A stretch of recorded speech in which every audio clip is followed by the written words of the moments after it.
Hey, good morning, everybody. Welcome to episode 6 of Everyday Men, Profound Conversations. This program aspires to serve the broader community by creating a connected and supportive container to facilitate engaging and often difficult conversations. We intend to create a safer, more peaceful world by confronting issues that touch some of our deepest wounds. My belief is that if we're going to heal our deepest wounds, both personal and societal, it starts with me and other courageous individuals who are willing to step up and support each other as we co-create a more equitable, just, empathetic, compassionate future for us all. Everyday Men Profound Conversations is sponsored by the Charleston community within the Greater Carolinas chapter of the Mankind Project. The Mankind Project is a nonprofit training and education organization with 3 decades of proven success hosting life-changing, experiential, personal development programs for men. The Mankind Project supports a global network of free, peer-facilitated men's groups and supports men in leading lives of integrity, authenticity, and service. The Charleston group meets weekly, and if you're interested in joining our group, you can leave a message in the text and the chat box below, and we can reach out to you there. So each episode of Everyday Men Profound Conversations enable us to highlight the work of organizations within our community, trying to make the world a better place. This week, I am excited and honored to introduce Omar Muhammad of the Lowcountry Alliance for Model Communities, also known as LAMC. LAMC is a grassroots organization formed to address quality of life concerns in the city of North Charleston, specifically focused on 4 principles: affordable housing, economic development, education, and environmental justice. I'm excited to work and talk today with Omar. I do work with Omar in my professional life, and I have for a number of years in the city of North Charleston. Basically from here, I'm just going to ask you, Omar, to introduce yourself, your organization, what you do, and then we'll continue the conversation from there. Thank you. Thank you for being here, Omar. Thank y'all for inviting me. And thank you, Adam, for the kind introduction and really presenting the opportunity for me to share what it is that our organization does and why our organization does what it does in our community.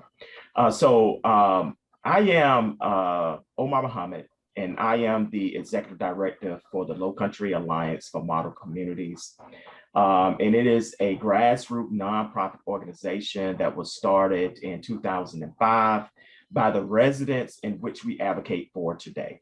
So that's important to recognize that the residents of the communities that we work in today, advocate for, those residents gave us our charge, that we are responsible for finding solutions to those issues and concerns. And primarily we focus, like Adam mentioned, we focus on affordable housing, economic development, education, and environmental justice. Those are our 4 core areas. And the reason we focus on that is that the residents felt like if we can holistically address those issues and concerns, that we can lift people out of poverty, we can lift communities out of poverty, we can improve their quality of life, using those 4 areas of concern. LAMC purpose is to create healthy families. And we create healthy families by creating opportunities to build wealth through home ownership, by closing the economic gap, by providing economic opportunities for folks, improving educational attainment, and then addressing the legacy environmental injustices that happen in communities, right? Making those areas conducive for building healthy families. Our theory of change, and this is the heart of the work that we do. Our theory of change: engage communities in meaningful ways in which to educate them on the issues and concerns that they identify. In addition, we do that. We educate them in that manner to help them become the advocates, right? The advocates, so that they advocate for the solutions to the issues and concerns. It is important to our organization that we are not doing this same work 25 years from now. We want to work ourselves out of doing the type of work that we're doing right now. What that means is that we have to come up with real solutions that address the issues and concerns and empower the communities to become the advocates, right? That we, as an organization, that we should be empowering them to continue to do this work, and we should not be. Our organization should move on to another issue and concern in the community to be able to address their concerns. Fantastic.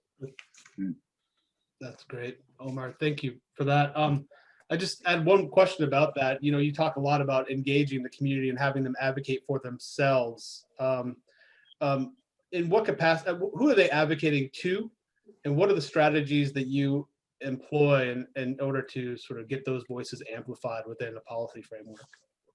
Yeah, that's a good question.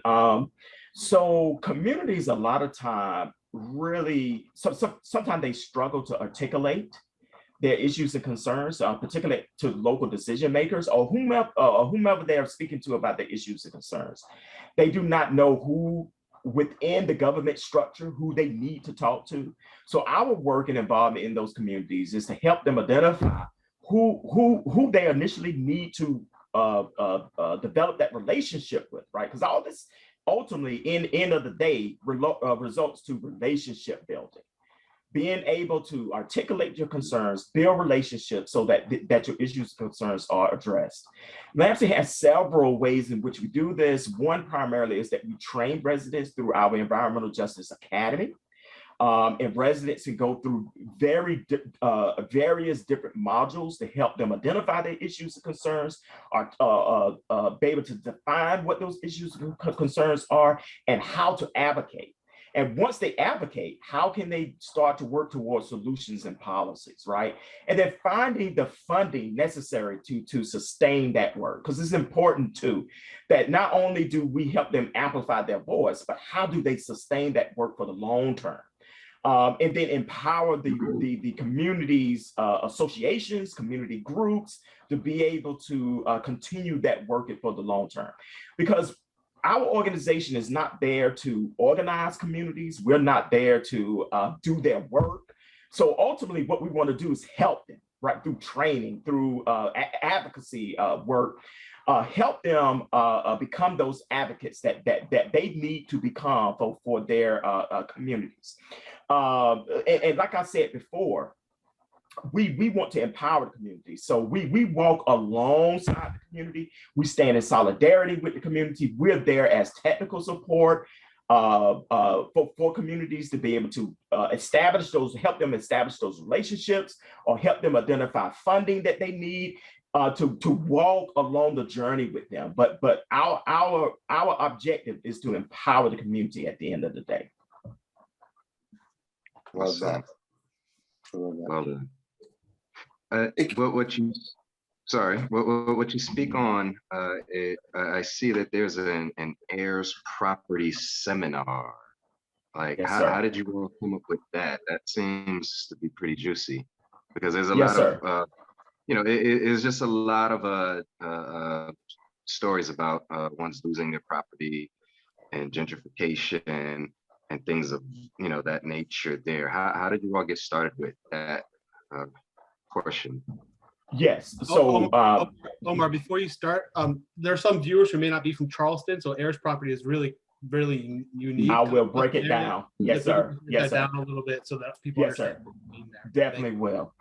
And that's part of the challenge. When LAMC recognized that affordable housing, or the residents of the community recognized that affordable housing should be one of those key issues that needs to be some solutions and policies from the ground roots. Now we're talking about community effort, grassroots effort that goes up and then reaching to our governments and just local decision makers, right? So you're talking about local level discussions around solutions and policies that can work them ways up into the government, right? So having those discussions with the communities, what you find is that a lot, particularly low wealth communities, African-American communities, Black and Brown communities, historically, we have not done a good job with having conversations around estate planning, right? How do, when a family member passed, how does that property, how do we probate that property? How is that property inherited? We do a really poor job at that, right? So that creates this condition, particularly in the southern states, right? This issue and concern in communities around heirs property.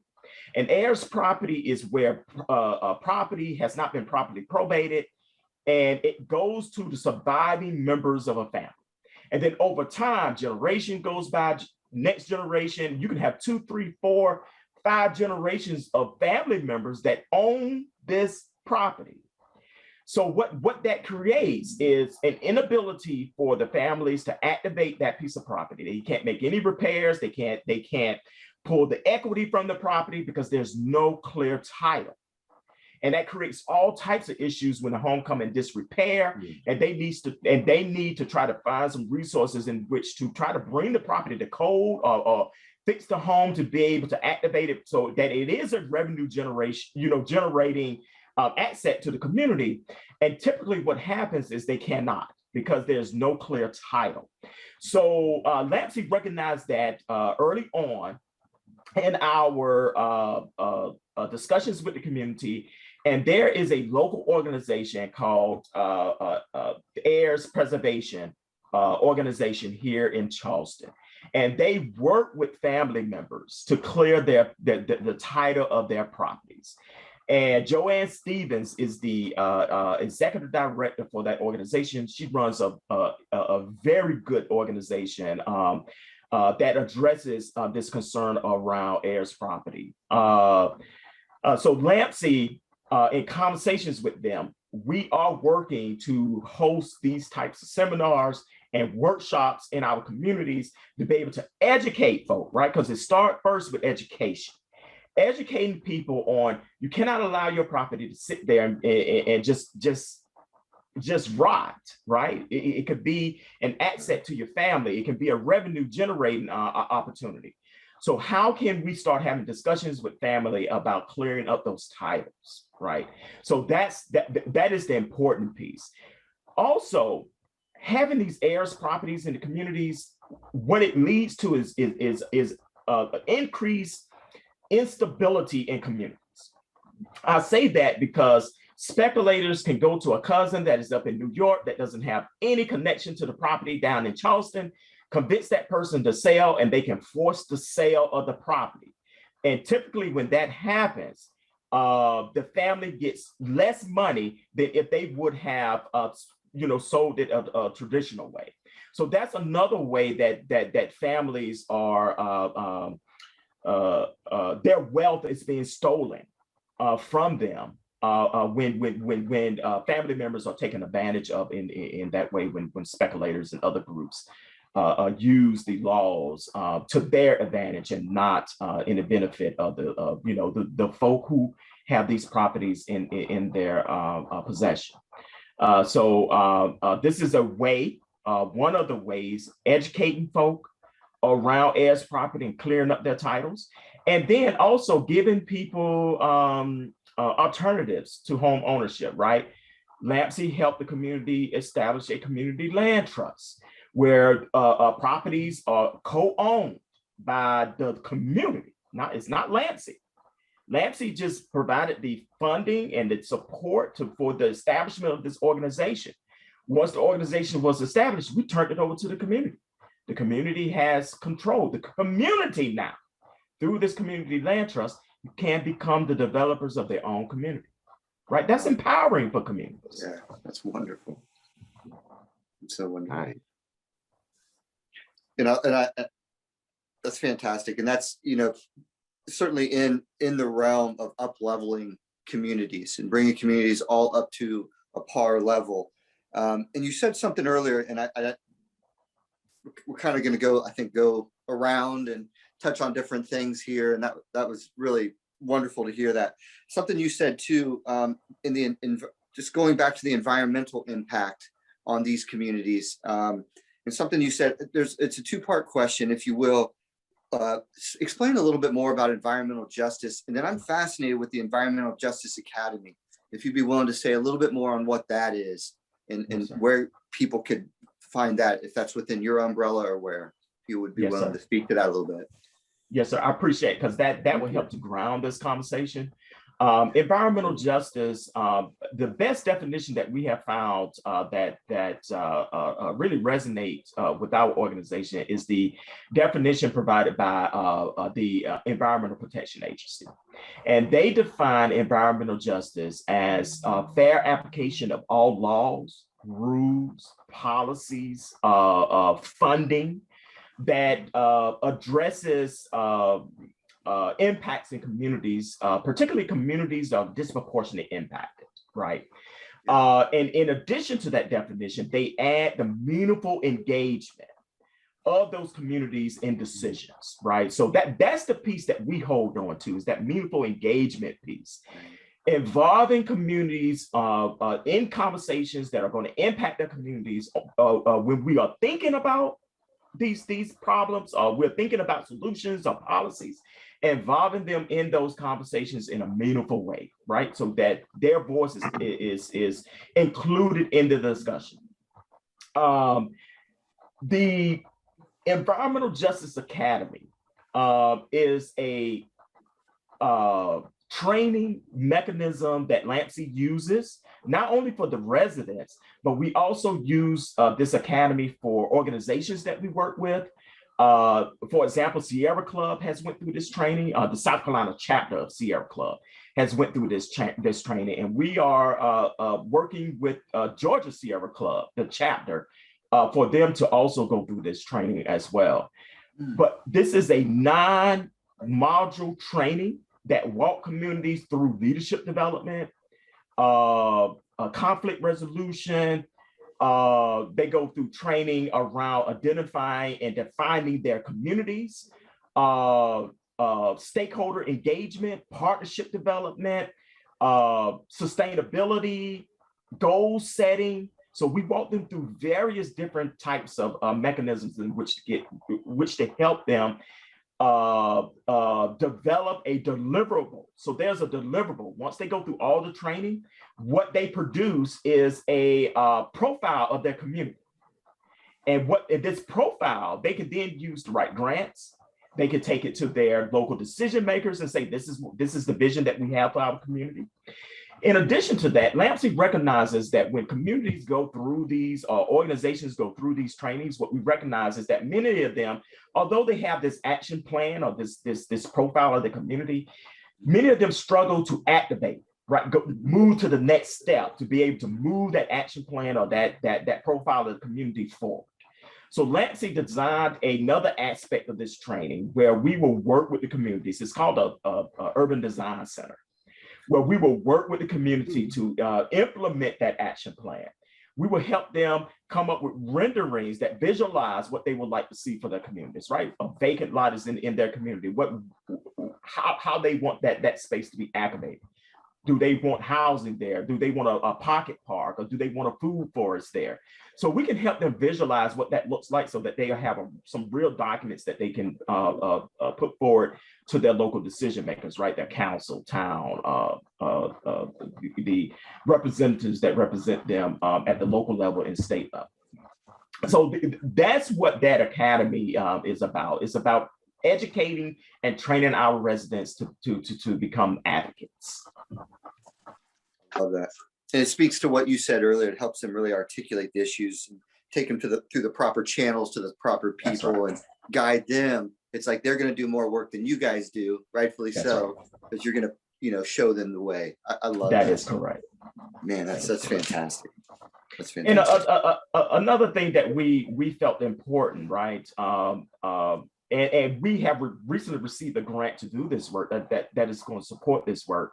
We are developing what is called a community table.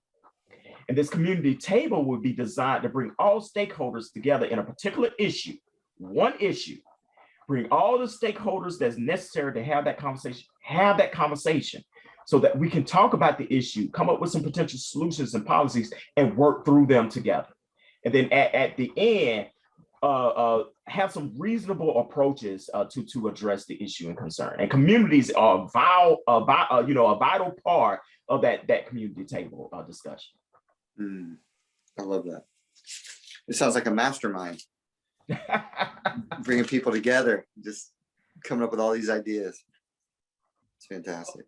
Omar, I just want to go back to the idea of environmental justice, and it's sometimes almost a little bit broader than the environmental issues at this point in time. But I think it's one of the few policy levers we have at a federal level that allows us to address systemic racism as it's been applied over the years, right? And so it doesn't necessarily mean it is like we don't want to put a landfill in a impoverished community, or we don't want to put a new factory adjacent to a new, a primarily Black or brown community or so forth. But it's also like, where are we putting highways? Where are we making major infrastructure impacts, and why is it that every time we need to expand a road, like say for instance in Mount Pleasant on Highway 41, we're going to go through a Black settlement community and not the suburban white neighborhood adjacent to it? Those are environmental justice issues as well. And the reason why they call it environmental justice is because it started out as called environmental racism, but as soon as you say racism, people shut up. You can't have the conversation. And so this is a broad way in which we can address some of those systemic racial inequalities and inequities going forward. That is correct. Omar, you've had some good success with that recently with the port. Do you want to describe what that process was like and what you were able to achieve for the community there? Yeah. So, Adam, I think you bring up an excellent point, and then I'll get to the question. LAMC sees environmental justice as anything that impacts people's quality of life. So their housing, their education, their economics, and of course the environment. I wanted to make that important distinction as well, that everything that impacts people's quality of life is considered environmental justice. To your point about the State Ports Authority, that's how LAMC organization formed. Was the community was concerned about the port relocation to the old naval base that's located in North Charleston along Spruce Avenue. As many people know, Daniel Island, which is an affluent community, it was slated to be the host site for the port.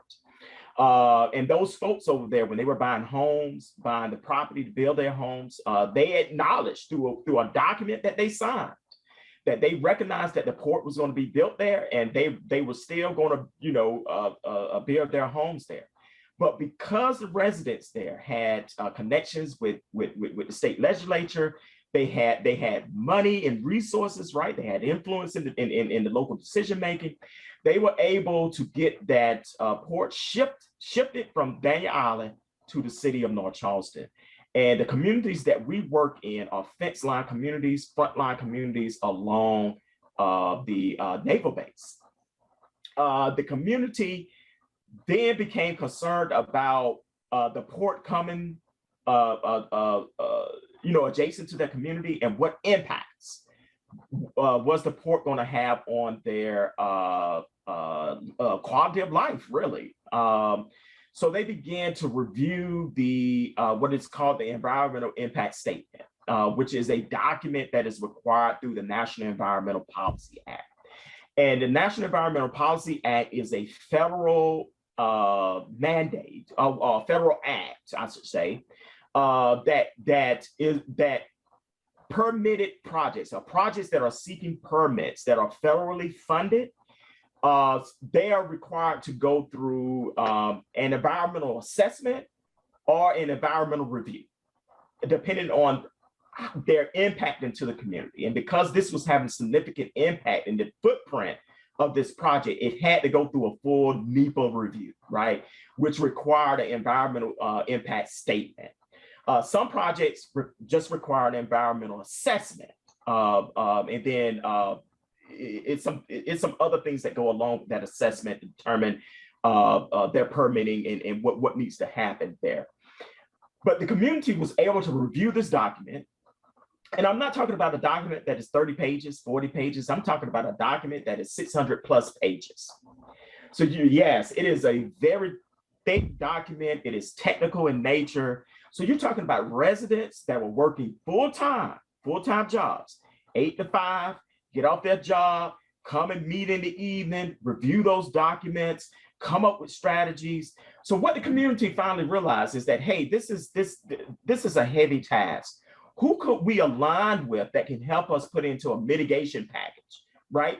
An alternative mitigation package to what the port was offering. What they decided was, hey, the City of North Charleston is a partner. So they partnered with the City of North Charleston. The City of North Charleston, our organization, the communities that we represented, and the State Ports Authority all negotiated this mitigation agreement. It is the first mitigation agreement that is community-based. It has never, and remind you now, NEPA has been around, the National Environmental Policy Act has been around since 1973.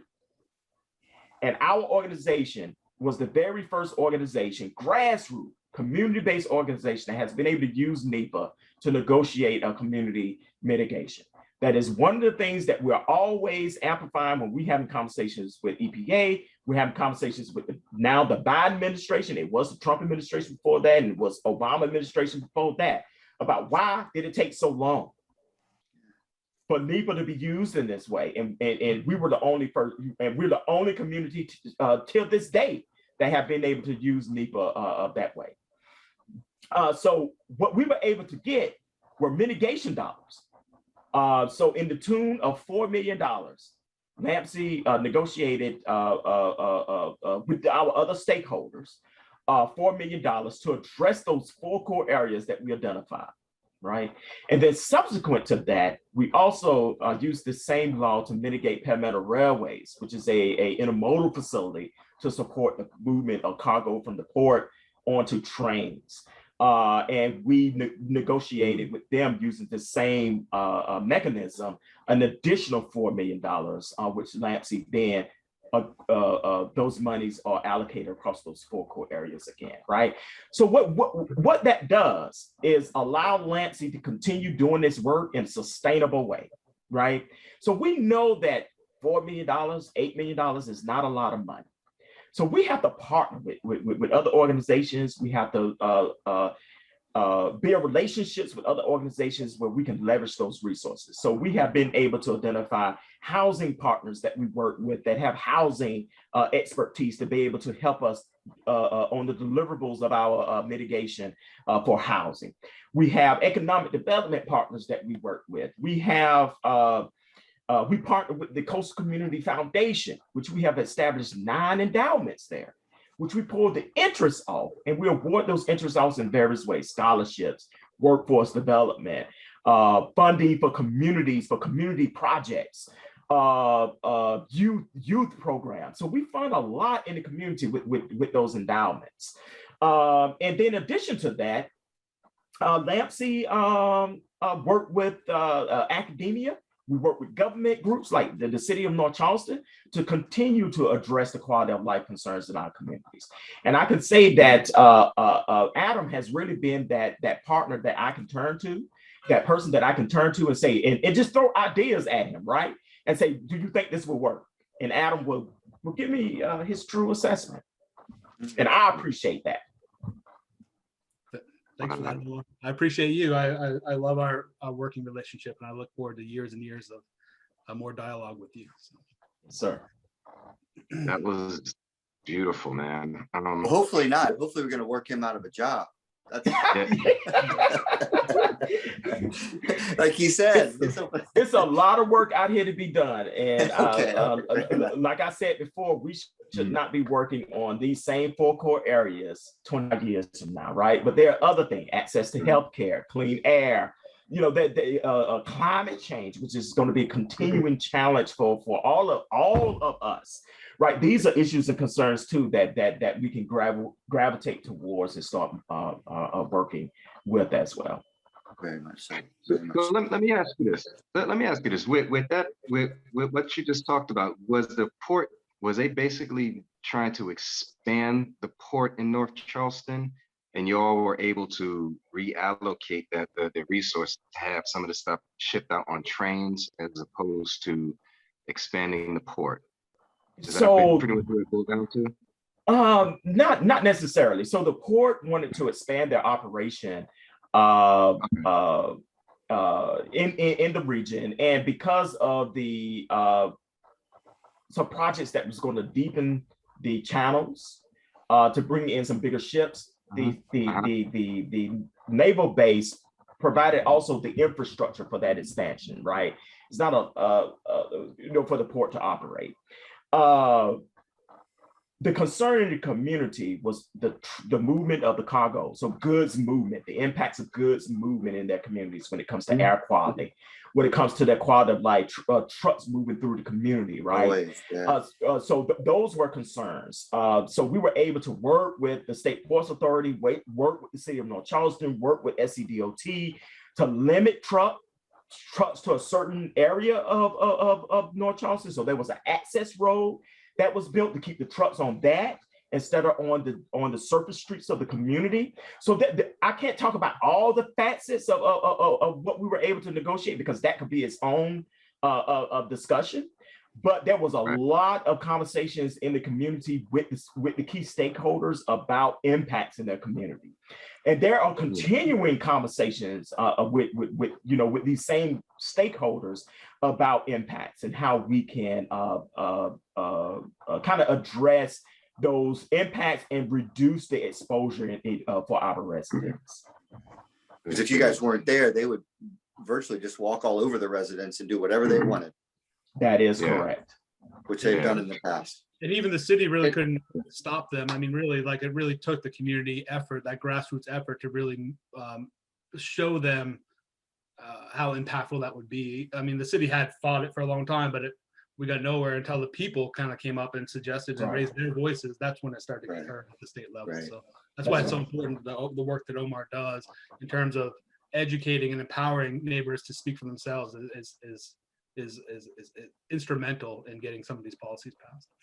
Right. And I could say this, that even when you engage the stakeholders, you're going to have conflict there, right? You definitely, because each of those stakeholders have a different vision of the process, right? They have a different vision of the process, but we all have to be able to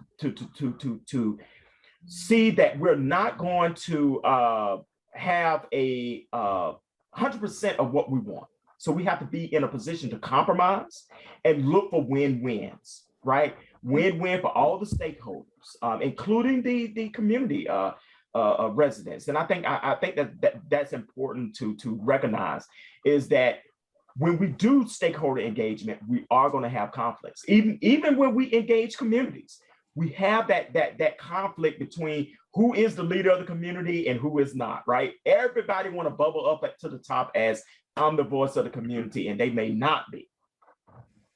Yeah. And when you say stakeholders, you're talking about the companies and the organizations, that the ports, things like that. Gotcha. Yeah, and I'm talking about government. I'm talking about everyone that you need to pull to the table. You need to consider everybody, your state legislature, the regulatory agencies. You cannot leave out DHEC and EPA. You have to think about this thing in a holistic way, right? We learned that early on, that when you don't have discussions with everybody is doing all this different work. And if you don't pull everybody together, you just don't know. So it's important to pull everybody together so that you all are having that same conversation and you're moving together towards a shared goal and vision for that particular issue. Mm-hmm.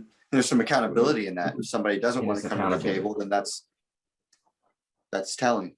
It's informative. That's right. That's right. Yeah. So that makes me feel really good about you guys, what you all do there, because as a former resident of North Charleston, I tell you, there was probably nothing more frustrating than trying to get to work and smacked upside the head with train crossing. That just that it stops right there and holds you up for a good 20 minutes. It's like it's such a violation of my personal space sometimes, I feel. I understand. That was like pollution. It is. It is, and it still happens, right? I mean, those class ones they are challenging, right? They are difficult to communicate with. They are difficult to bring to the table.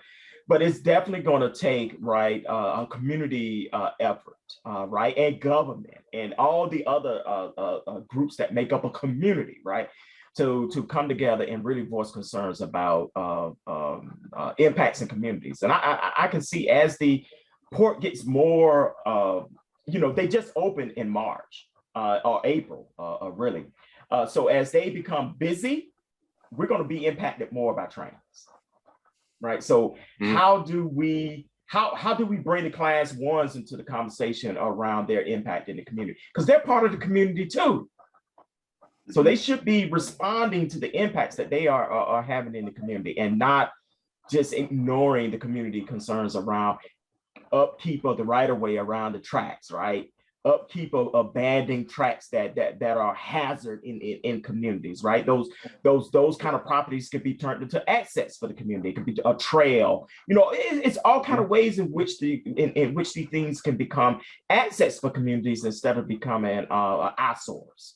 And all it takes is bringing these groups together and having conversations about what the community wants. Yeah, it's so eye-opening to me because as just you saying anything that impacts the quality of life for people. And there's a lot of conversation about Charleston growing and the impacts of just people coming in.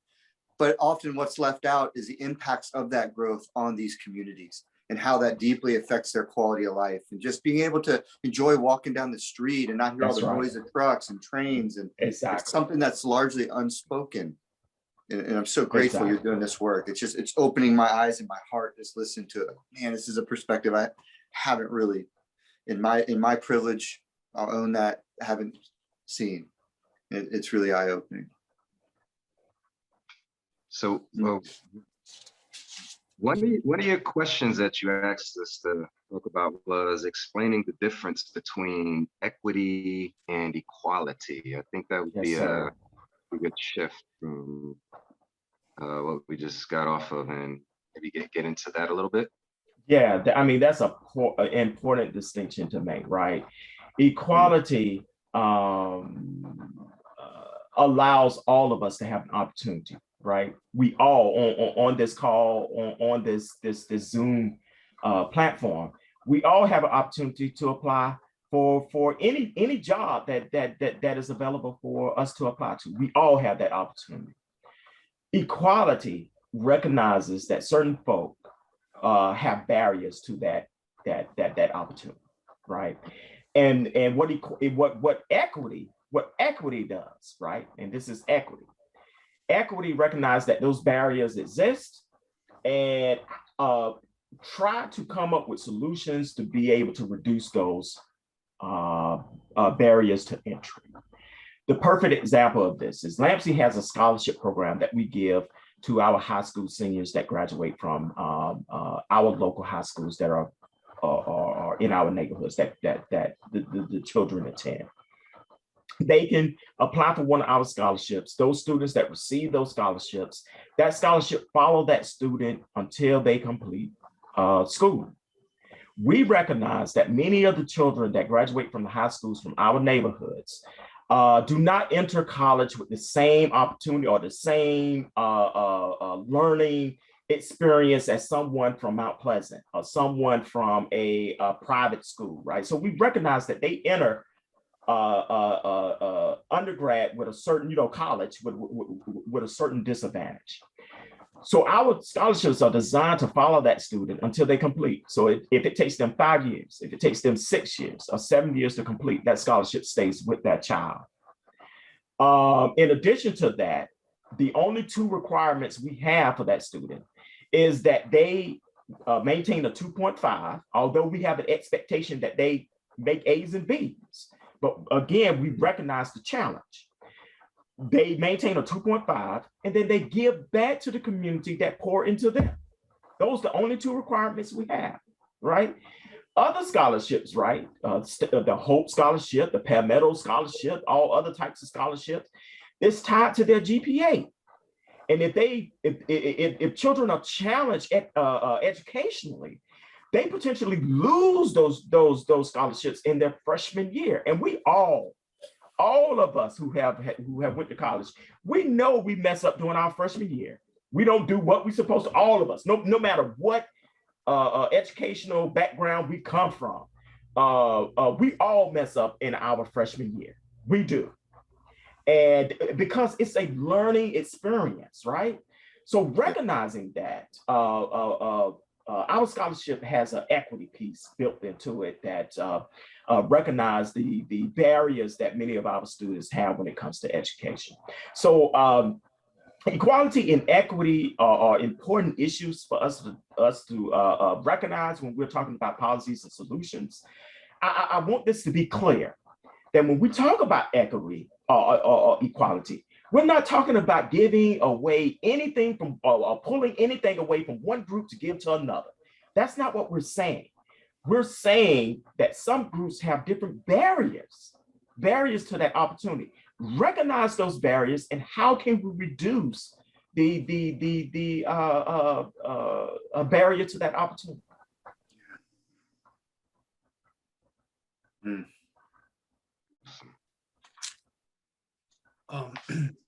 Omar, thanks for that. I had a question for you. This is a little more personal than I see how passionate you are. I know how passionate you are. I know how thoughtful and patient and tactful you are in your work.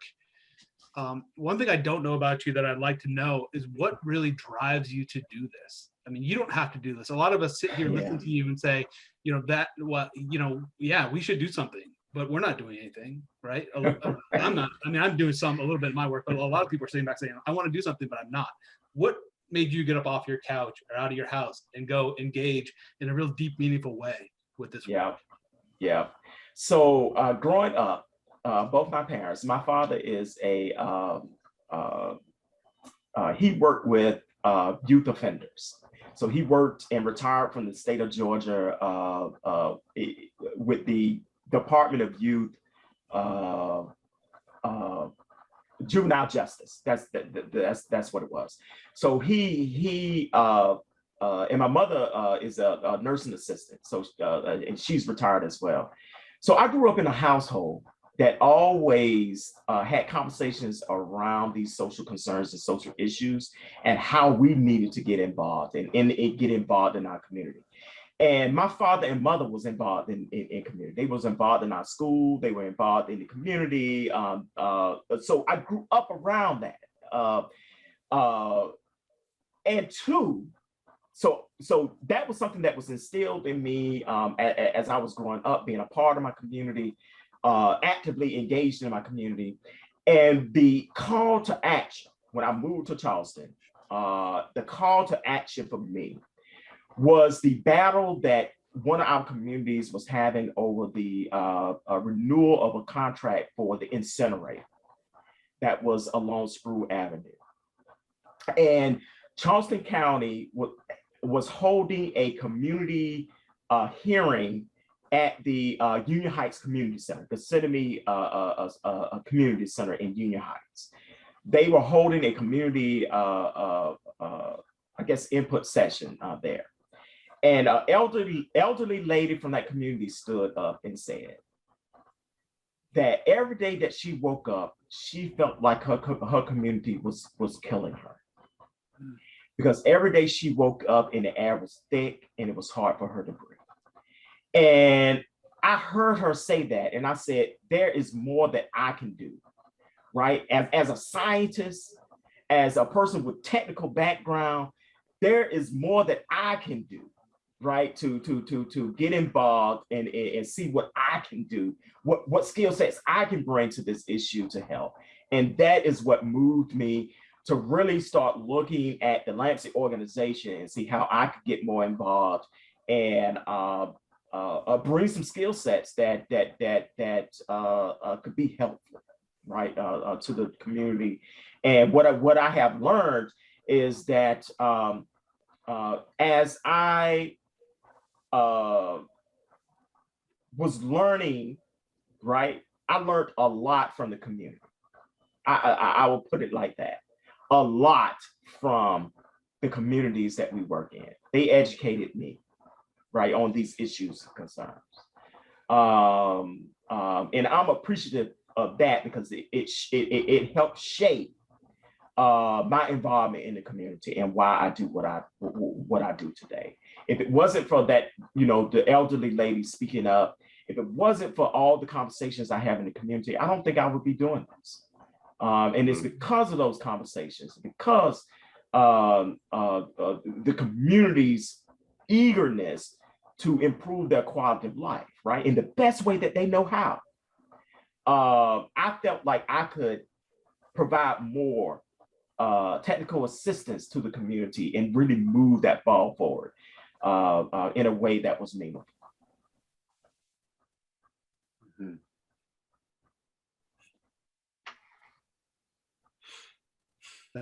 Thanks for that, Omar. Thank you. I remember that battle very well. That was very challenging time for sure. Yes, it was. I think we got to the right solution at the end of the day. So Yes, sir. that's good. Do you guys have a question? I've got a couple others if you guys don't. Yeah, I don't have a question. I just had a brief comment. Just hearing Omar share there.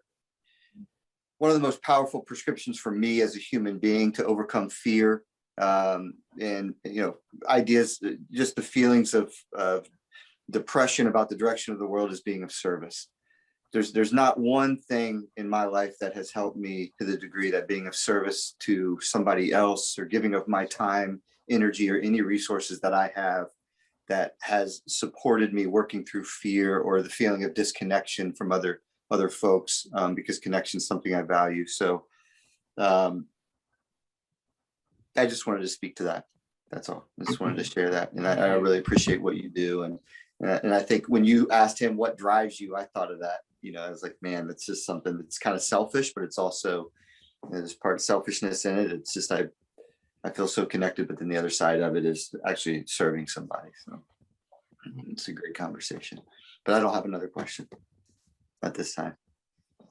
I just want to say this, the series of interviews that we've done, with this one included, people often underestimate the power of inclusion. Community-based organizations, just how everyone's voices do matter, not just should matter, but they do matter. That's right. And inclusiveness, interconnected relationships is really, in my judgment, the way of the future. I strongly agree with that. And to piggyback Brenton's words, being of service has been one of my life's honors of just making connections with people, and bringing things like this to the forefront, regardless of how many people listen or hear it, just being a part of this wave of justice in whatever way, shape, form justices need to be done. It's been an absolute privilege to be a part of this conversation and to be part of this movement.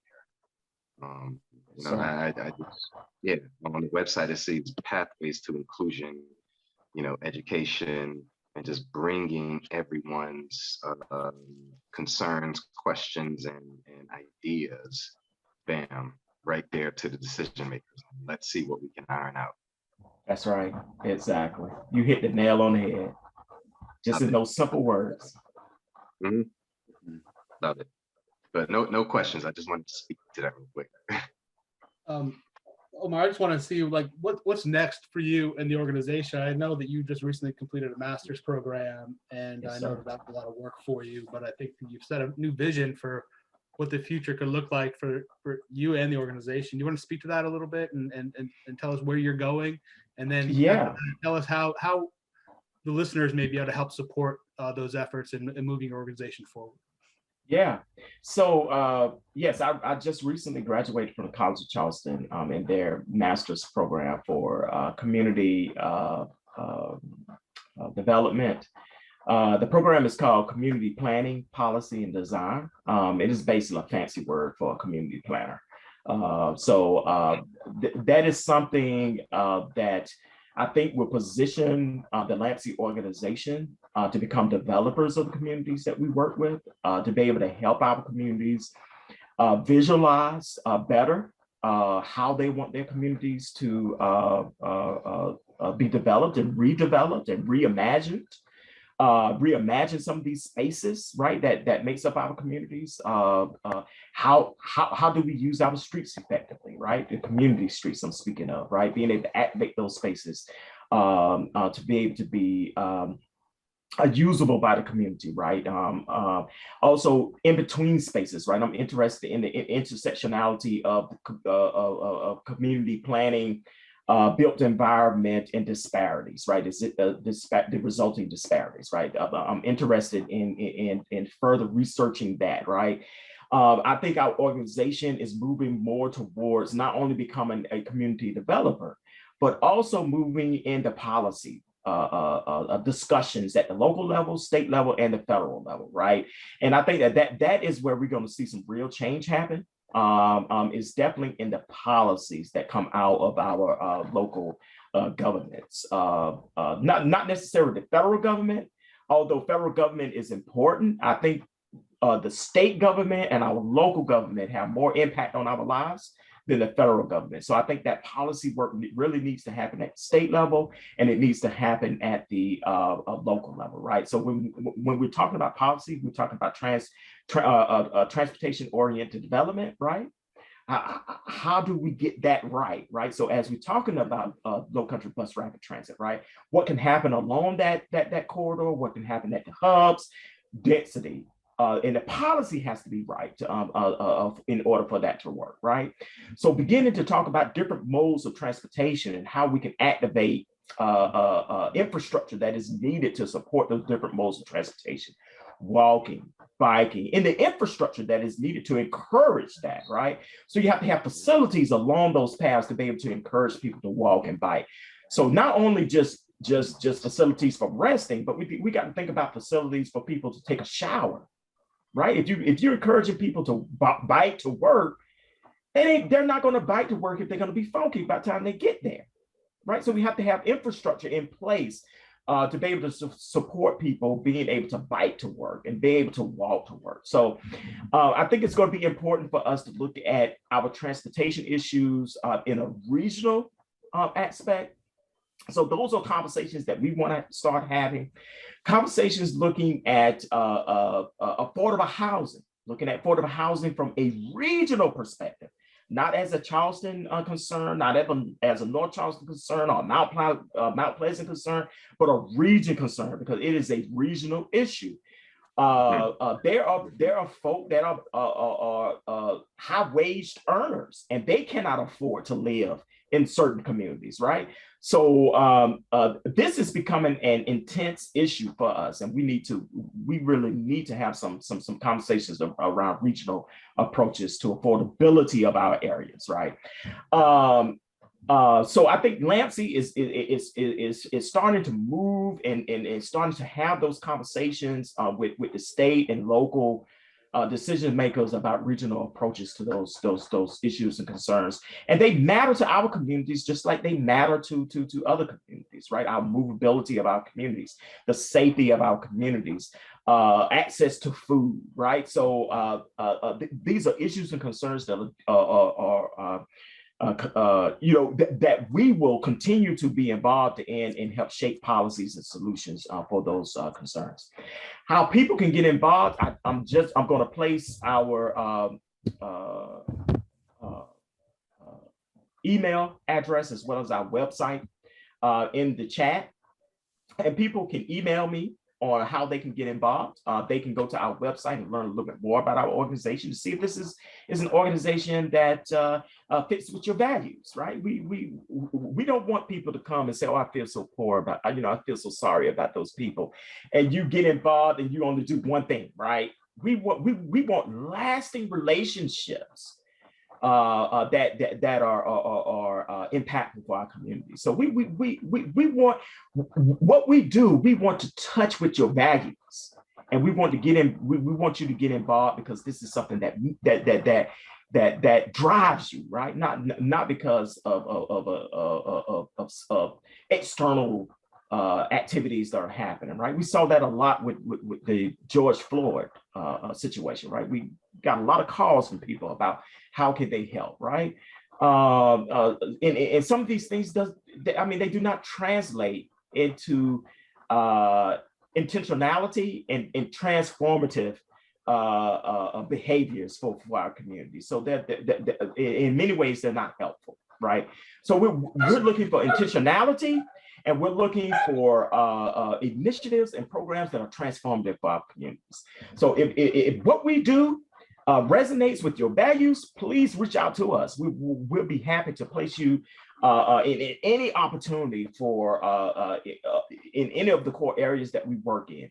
Also, we're always looking for students, right? Students are some of our best assets. They are open to what is environmental justice. They're open to this fight for equity. And we are always looking for students to come to intern with our organization and learn more about this work, learn more about how environmental justice, regardless of what your area of interest is, how environmental justice does touch that interest. Love that. Thank you for that. Would you be willing to speak to maybe somebody who's not in Charleston, that's feeling like a little bit apathetic, feeling like, what is it for me? There's nothing for me to do. I'm in a community that's just, I feel oppressed. I don't feel like there's a solution. Could you speak to somebody's heart in that place that might not have, what would you say to somebody like that from that grassroots? You're talking about a grassroots community that's facing similar concerns. Exactly. Yes, somebody who might not be in our region, who's listening to this or watching this. Anything you would want to say to them? Yes. Again, email us. Find us on Facebook. Find us. Go onto our website. We see ourselves as technical support for any community that is looking to find solutions to these challenging issues in communities, particularly Black and Brown communities that are disproportionately impacted. Their voices are not amplified at the local level. We are open to have these conversations. And in fact, on many occasions, we travel to these locations and assist these communities with conversations and facilitated discussions about next steps, right? Because a lot of times we have the other thing that I did not say about the Environmental Justice Academy. The Environmental Justice Academy is free for community groups, but we do charge groups that can pay. We do charge them to facilitate the training with them. We use those funds to be able to offer the training to community organizations for free. Mm. So that allows us to be able to travel throughout the Southeast, offering these types of training to other organizations that are facing similar challenges. Wonderful. Okay. Thank you for that. Thank you. Thank you, Omar. It is, we're almost coming up on 1 hour. I guess just real brief, it is Father's Day weekend, and I just want to take a moment to honor all the fathers out there. It's not always the easiest road, but it's such a blessing for many of us, for all of us, really. Omar, do you mind speaking a moment of what it's like for you to be a father? I know, and I know you lost your father in the past year, and my sincere sympathies are with you. Do you want to speak about what it means to you to be a father, and how the presence of fathers can really help, make this world a better place? Yeah, so I think fathers play such an important role in their families, right? Their involvement in their children's lives, their involvement in the community, they're role models, right, for our boys. The young men that we are raising, right? We are role models to them. They watch us, right? Our children watch us. And even if our girls watch us, and those are when they are looking for a mate, right? They are looking at the image of their father, that person that helped raise them. So it is one of the most rewarding opportunities given to us is to be a father. It is definitely to watch my son grow up, right? And when we get these opportunities to speak, right, his eyes just light up because he's listening to what I'm saying, and you see him just light up, right? And when I go to his school and I'm talking to the class about my occupation or something that they want me to talk about, you can see him in the group just beaming with pride, right? Like, that's my dad, right? So that, I mean, those are the little moments, right? Those little jewels like that. When we go out and we play basketball and have those moments like that. I mean, it's just such a joy, you know, and it's the same opportunities I had with my father, right? And I think that our presence in our community, our presence in our family lives makes a huge difference. I mean, even in families that may not have a father for various reasons, right? It's still those neighborhood men that can be a father to that, you know, to those children, right? We have to see ourselves as a village and our role in that village. I mean, we're all a mentor. So I just want to say that our presence in our community, our presence in our family is important. It is so important. Absolutely. Yeah. Thank you for that, Omar. Wow, I can't wait to go back and watch this conversation. A lot there, and a lot that wasn't said. So, you know, we could probably do this again someday. I guess. So how can I become a part of Everyday Men organization? How can you become part of this? You are part of it right Yes. now. Okay. But if you'd love to come one day, we'd love to invite you to come to one of our weekly meetings if you want to come see what we're all about and what we do. Definitely. I'd be happy to give you some information and invite you to come along sometime. We'd love to have you. Yeah. Definitely. And the pandemic really impacted the Mankind Project universally, you know, or you know, worldwide. A lot of the in-person trainings were shut down. So we are slowly coming back with in-person trainings, and the men's groups are now becoming in-person groups. And we really align with what you said, is because it's about me becoming the man that I envision myself to be, so that I can set an example for those who are going to stand on my shoulders and come after me, and be great and learn to be grateful for my ancestors and my grandfathers and those who paved the way for me. So it really connects the dots in that whole lineage in the work, in my estimation of the work that we do. So, you know, we would love to have you as part of our, you know, local organization here, and to join us in our men's groups and the efforts we do to bring men into this work, because it's less about our group that we have here in Charleston and more about bringing men together to share experiences. What are you going through? What are you going through? How do you see the world?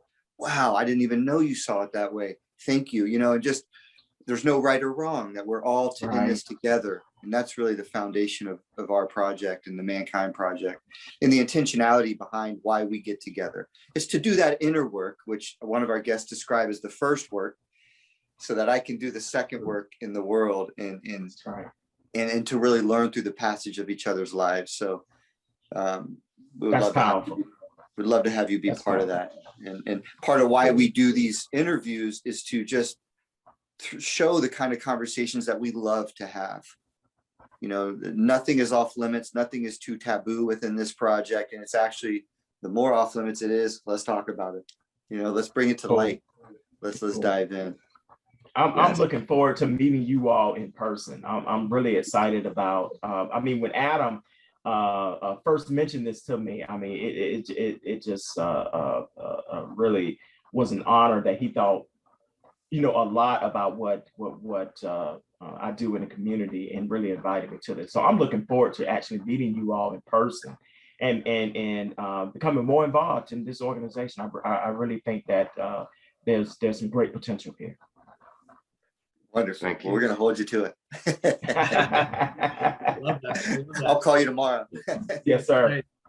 Well, again, we're at our time, but thank you so much, Omar. I really honor and respect you so much. And what you bring to the table is so huge, and the work you do in the world is so important. And, you have a huge impact on our communities, and I personally couldn't be more thankful for the work you do, and I really truly look forward to years and years of working with you going forward, Yes, sir. and making this a better community, making this a better world. And Yes, sir. thank you. And thank you, Jonathan and Brenton, for showing up and participating. And Absolutely. Ken Emmer, who's behind the scenes here. You guys don't see him, but thank you for being our wizard. And the viewers, anybody watching this, thank you for being with us today. Thank you for tuning in. We appreciate And the it. privilege of your time. Appreciate that. Okay. All right. Bye, everybody. Cool. Thank you. Peace. Peace and love.